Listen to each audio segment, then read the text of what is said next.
Welcome in. We're the Real Selection Committee. I'm Mike. This is Greg. And we got a special guest committee member here from Drew from Catching a Vibe. Yes, sir. Check him out. He talks about fantasy football. He does a really great job there. I think he's in, all of his championship games for the leagues that he's in. So definitely a kid knows what he's talking about. Listen to what he has to say. Thanks for the kind words, Dad. I appreciate it. So I want to quickly talk about who's deserving getting into these playoffs. You know, the big chatter nowadays are, those teams that got in don't deserve in. The big schools, Alabama and South Carolina, they deserve to be in because they play a better schedule. They're in the SEC. They're a powerhouse team. SMU, Indiana, these teams don't deserve to be in there. I really think that the committee hit this right on putting these teams in. At the beginning of the year, there's a criteria of getting into these playoffs, and they stuck to it. I mean, we can't go outside of that just because of favoritism and schedule. Right. So I'd just like to, see your insights on this. Well, here's what we know. We don't crown a champion based off of projection. Now, records matter. You know, obviously the big talk is Alabama, South Carolina, and Ole Miss. They play in the SEC, and we all agree the SEC is the strongest conference from top to bottom. Mm-hmm. The problem when you have such a strong conference, you beat each other up to the point where you eliminate each other. Okay? SMU was 11-1 heading into the championship week. They play in the ACC, not the MAC, not Conference USA, at Power 4 conference. Is it a little weaker than the SEC? Yeah.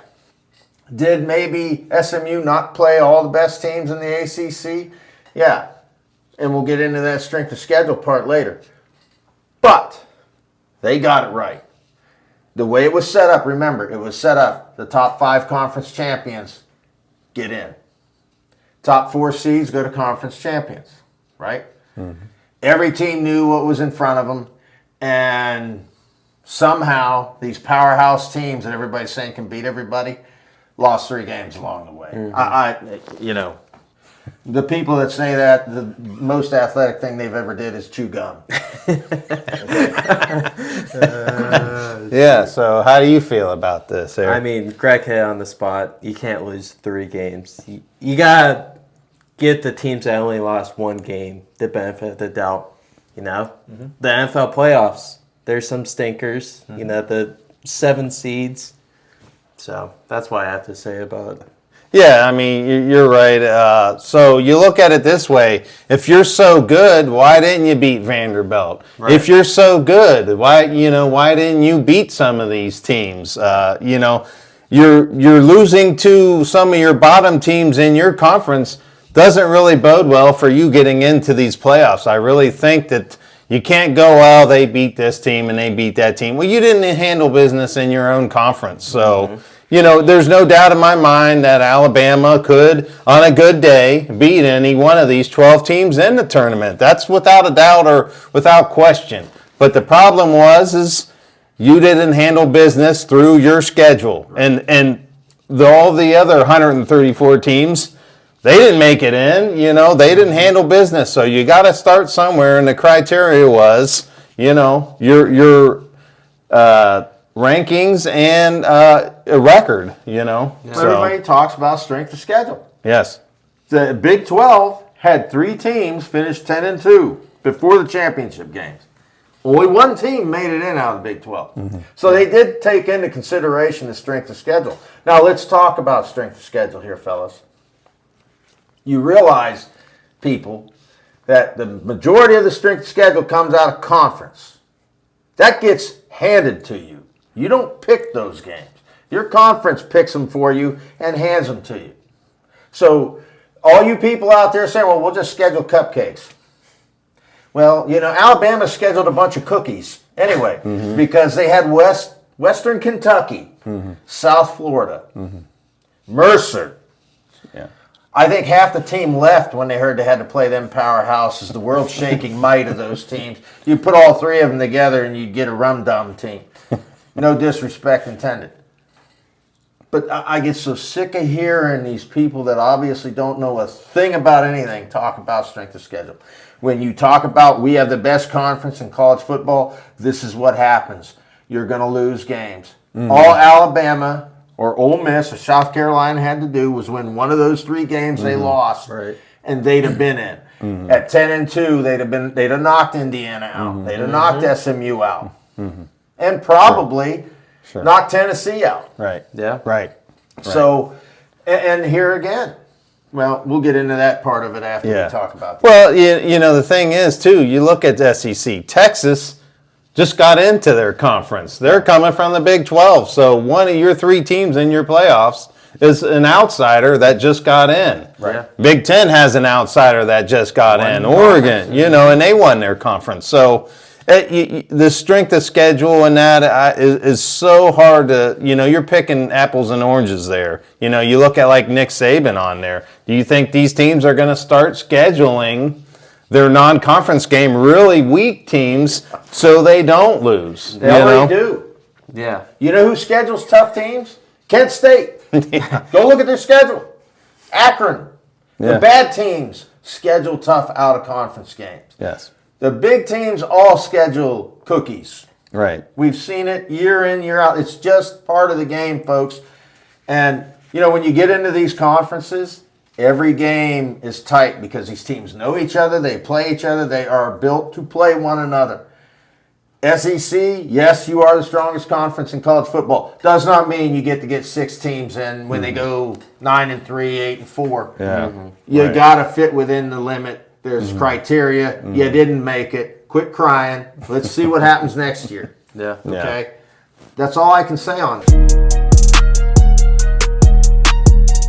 So the first game of the week, New Year's Eve, is going to be Penn State and Boise State. Penn State's favored by 11 points here.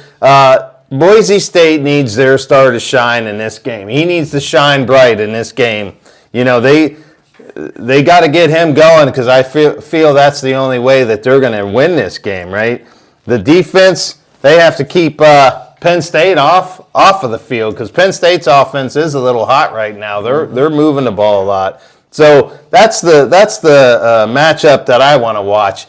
Can Boise State's defense hold up and keep Penn State at a minimum and not scoring so many points here? You know, and the other thing, Drew Aller he's hot right now. You know, so that's a big matchup right there. Can Penn State's defense slow down Ashton Jeanty in this game here? That's going to be the thing here. So, well, here again, we have seen Boise State step out of the Mountain West and play the big boys just fine. Earlier in the year, they lost to Oregon 37-34. So if you want to talk, Penn State has a cakewalk, no, they don't. Now, is Penn State look like the favorite in this game? Yes. Yeah. Now, I think Penn State will win. I don't think they cover. I agree with that. I think this is a one-possession type game. Since the Buckeyes game, Penn State is averaging about 38 points per game. Everybody was writing them off then. Then they started playing good. Defense was flying against SMU. Jeanty, I think he's going to have a decent game, but we're not going to see those video game type numbers that he's been doing all year. I think it's going to be a good game against those two. I think Penn State's going to beat him, and I think they're going to beat him by more than 11 points. So I'm not going to say a blowout, but I think it's that 14-2 touchdown win there, which is not a crazy super blowout. Right. You know, like you said, Boise State has played up to the teams that they play. You know, the better teams on their schedules, they do play up to them. So, but I'm going to go with Penn State. I got two prop bets that I'm going to ask you guys to give me an answer on a high or a low. I like this. Okay, so Ashton Jeanty, 131 rush yards in this game. Is he going to go over or under? Under. I feel like he's going to be right on the line. The thing that helps Penn State is they've seen some really good backs this year. Yeah. But Jeanty, he's one of one. I mean, 27 touchdowns on the year. I could see him getting maybe 140. So that's... He's going to cover. He's going to go over. He's going to go over. Yeah, I'm going to go with he's not going to cover. I think Penn State's going to stack the box and try to make Boise throw the ball and not let Genty go off in this game. So I'm going to stick with he's going to be under. Yeah. So my other prop in this game is going to be Drew Aller. I got 1.5 touchdown passes. Is he going to throw more than 2 touchdowns or less? Well, with how Penn State's offense has been rolling, I could see him getting 2. I'll go with over. I as well. I am going to go with over in that game. I think Penn State's. I think it's going to be a 28-14 score or something like that, and it's going to be 2 touchdown passes in this game. So I like it. It'll be a fun game to watch. Oh yeah, absolutely. So the next game I'm going to go with is Texas is playing Arizona State. Here's another big point spread here. Texas is favored by 13.5 points. I mean, geez, they're not giving ASU any credit here. Big underdog, right? The question here is ASU has to get their running back Cam Scatterbo going here. He's had a great season. He's had over 1,600 yards rushing. I mean, just a good athlete. Yeah. But the question here is Texas defense is amazing. I think they're going to slow this team down. Texas defense is second on points given up a game, so they're good. And they're third in total defense. So that's where I think the mismatch is that Texas defense is going to slow down Arizona State. Well, the question for me is how does the little bit of a layover, does it hurt or help Arizona State? Right. Arizona State's used to being the underdog. Mm-hmm. Okay? And the pressure's on Texas here. You know, you want to talk pressure? Texas is carrying the SEC banner. Okay? Yeah. You're playing Arizona State, which I think is one of the hottest teams in the playoffs right now because of what they had to do to get there. By no means am I saying Arizona State's going to win. I think Texas is in a tougher spot than people think. Yeah. I'm going with Arizona State to pull the upset. Wow. I really am. Wow. I like what Arizona State's done. Texas has looked good, except for the 2 games against Georgia. Right. I just think there's something about Arizona State this year. I think they're going to pull the upset. I think it's kind of magical. Wow. That'd be awesome. That's a bold take right there. I could be the dumbest person in America for that, but that's what I'm telling you. So you're saying they're going to win outright, not even cover? Not cover. They're winning outright, folks. Wow. Love that energy. But, I mean, what an awesome story it's been for Arizona State. Mm-hmm. All the teams voted them to finish last in their conference. Yeah, amazing. And they got a bye in the first college football playoffs, 12 team. Cam Scatterbo, he's running like Steve Austin along his yard. Peyton Hillis. Pride Peyton Hillis. I'd love to see them win, but just Texas is so much more proven. You know, we were talking about Arizona State's been the underdog all year. Now they get a bye, and the lights are pretty bright right now. So I could see they're a young team. Their quarterback, he won freshman of the year for their conference. It scares me. I'd love to see him win, but I got to roll with Texas for this matchup. Oh, I'm not blaming you. Right.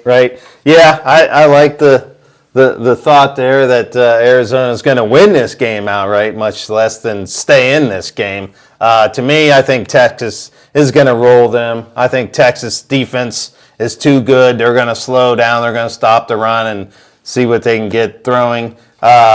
The offensive side, they got a great running game, and they got Quinn Ewers is just a efficient type quarterback, like you like to call him a game manager. He doesn't have prolific numbers, but he just does things to keep moving the ball down the field. Does a great job at it. I'm gonna go with Texas is going to beat them. They're going to cover. They're going to beat them by that 14 mark, maybe 17 points here. Yeah.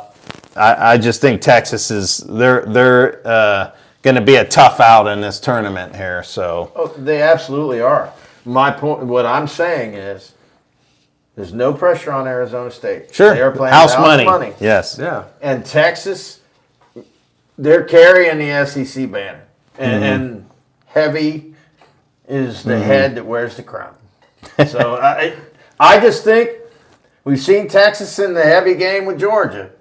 They have not handled that well either time. The pressure is there, trust me. We'll see. Right. I mean, I don't blame either of you for your takes. Your takes are good, but I just think that pressure is going to catch up. Sure. Go with your gut. Right. I like it. Okay, so I got two more prop bets in this game I'm going to go with. Cam Scatabo, the amazing running back for Arizona State. 100.5 rush yards, higher or lower against Texas defense? I'm going lower. I'm going under as well. I could see him getting 80-ish. He's had a great year. He's made Steve Austin proud with how hard he's been running. But tonight, or the game, he won't go off like he's been all year. All right, yeah. I'm going to go against you guys. I'm going to go with he's their spotlight on this game. He's going to help them move the ball. He's their Mr. Everything. I think they're going to force feed this guy. I think he's going to go over the 100-yard mark, barely. Okay, so the next guy on this prop bet is going to be Quinn Ewers, the quarterback of Texas. His passing yards per game is under 250 yards passing in this game. I don't think he's going to go too much over that if he gets there. Yeah. I don't think Quinn Ewers lately has been playing all that great. I think it's going to be a low-scoring game, and I would put Quinn Ewers around 200 yards. Question's going to be, is he going to throw? Is he going to turn the ball over? Yeah, Sure. So that's. I think it's going to be a low-scoring game. I don't see Quinn Ewers throwing for 250 yards. I'm smashing the under on this one. Yeah. Quinn Ewers, the last 5 games, he's only hit once in the last 5 games. He's 249. Good point, good and only point. 5 out of the 12 games, he's hit over 250 yards. So we're going with the under on that. Right. Yeah, you stole that. I agree. He barely hits over that mark. He is definitely not going to hit that. I'm going to smash the low as well. How much are you going to see of Arch Manning? He's going to come in and steal some of his plays, playing time. So that hurts him as far as throwing the ball around. I think Texas is going to be able to run the ball. I think that's going to limit how much passing yards he's going to put up. So I'm definitely going under as far as that game's concerned. So now we'll go to the next game. Ohio State versus Oregon. Here we go. We got round two of these two heavyweights battling it out. This game, Ohio State's actually favored. I mean, who would have thought that they were favored? Just after that beatdown and everybody's really jumping on the bandwagon here, Ohio State is stacked with their roster. This is going to be a fun game to watch. I just think that the last time I rewatched this game. The last time these two teams played, Ohio State had some crazy turnovers. You had Judkins running the ball up the middle, and a defensive line guy stole it from him when he's running up the middle. Just ripped it out of his arms. And then you had the onside kick, basically, where they kicked it off and hit the up front guy and recovered the ball. Yeah. They had some crazy turnovers in here. The game looked more dominating by Ohio State, but these turnovers hurt in that game. I think this game, Ohio State, like I said earlier, hit the reset button, and I think they're focused and ready to go here. So, how do you see this game playing out here? 2.5's the spread on this. This game is hard for me. As, we all know where our hearts are here. Yeah. And much like with Texas, I think there's a lot of pressure on Ohio State. Even though they did not win the Big Ten, Ohio State was looked at as the team. The favorites. Coming in. At least the favorite to get to the championship game. Oregon has been, from start to finish, the best team in FBS. They have not lost a game. They played in the Big Ten. They took the Big Ten over, and they had a decent schedule. Yeah. 2.5 points. Looks like they're trying to get people to play Oregon. So now that I see that, I'm taking Ohio State. I was going to go the other way. I really was. But I don't like that spot. Mm-hmm. I don't like that spot for Oregon because Oregon's the best team in the country. They should be the favorite. Yeah. They should. Yeah, they should. This is in the Rose Bowl. Right. West Coast. Yeah. Everything is set up for them. Yeah. We saw Ohio State travel to Oregon and lose. The last 2 times they went to Oregon, lost. Yeah. This time it's different. I think that spot indicates chicanery. And I think Ohio State wins. It's going to be a lights-out ball game. Probably going to come down to who has the ball last. That's where it is. Yeah. I think Ohio State sneaks by. Mm-hmm.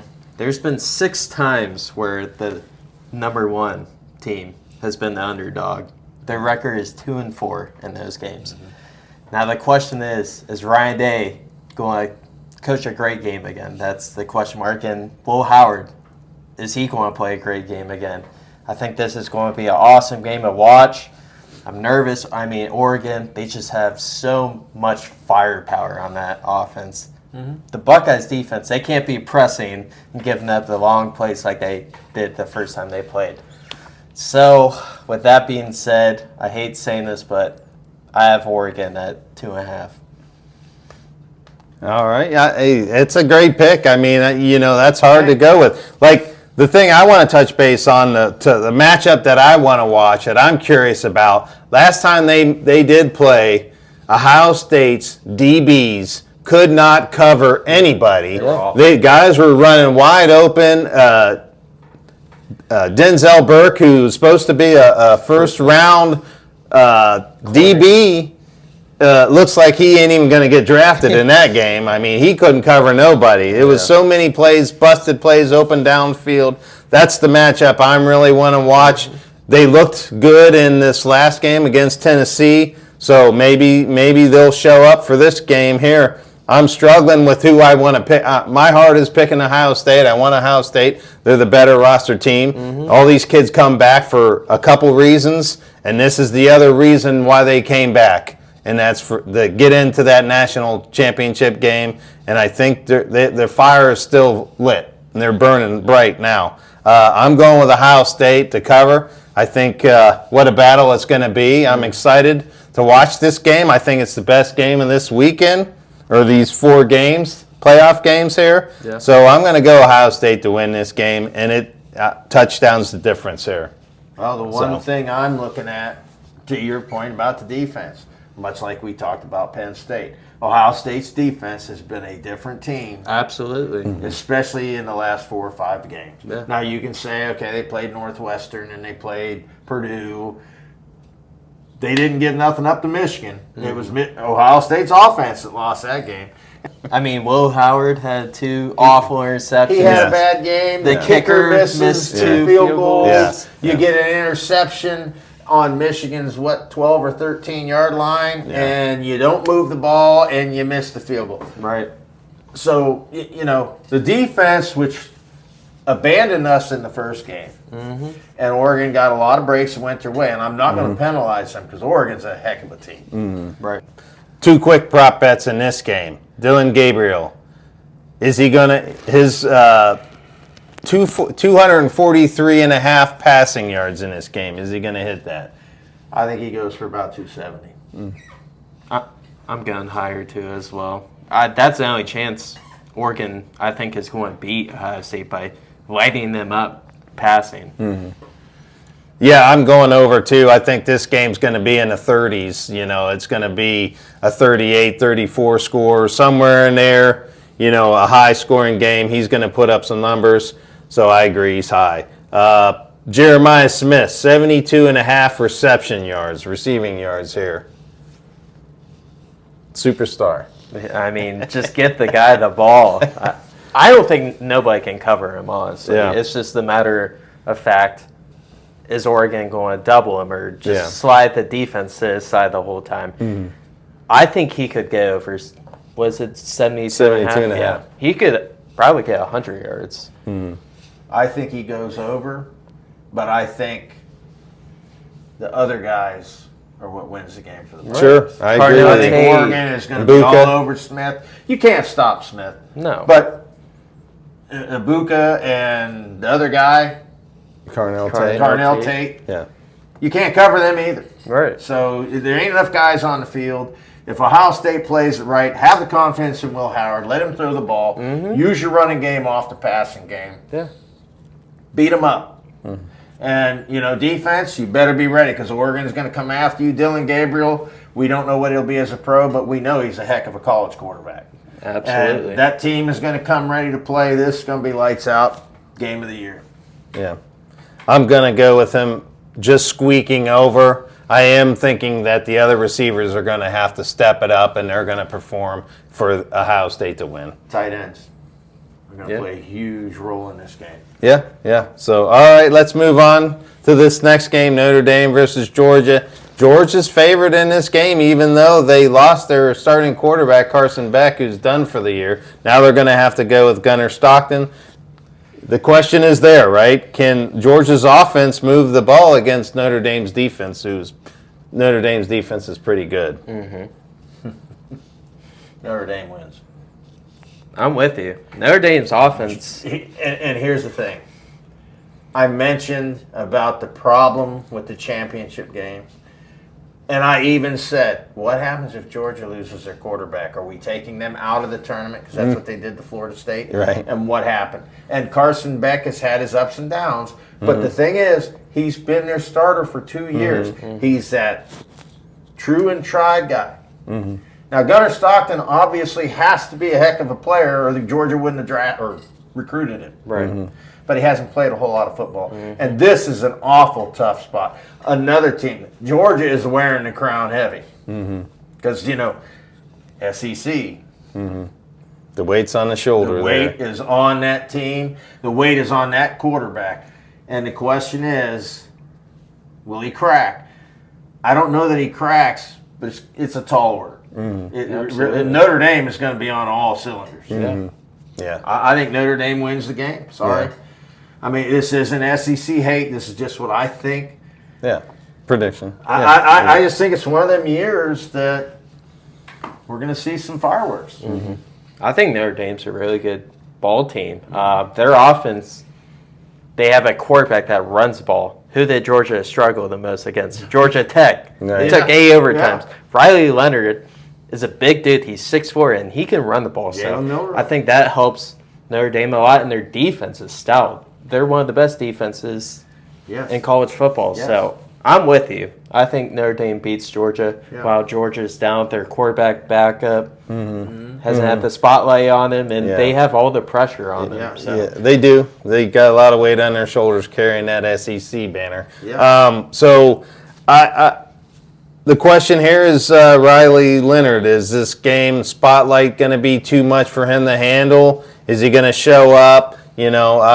Connor Stockton's been with Georgia for the last 3 years, hasn't got any playing time or much playing time. But I think that I'm going to go with Notre Dame to win this game. I think Georgia's reeling. They backed into these playoffs, Yeah, right? yeah. So, if they lost to Georgia Tech, they wouldn't even been in these playoffs. Yeah, so right. this is a team that's going downhill. So I'm going to go with Notre Dame to win this game. Yeah. Now, the real key for Georgia, you better stay in the game early.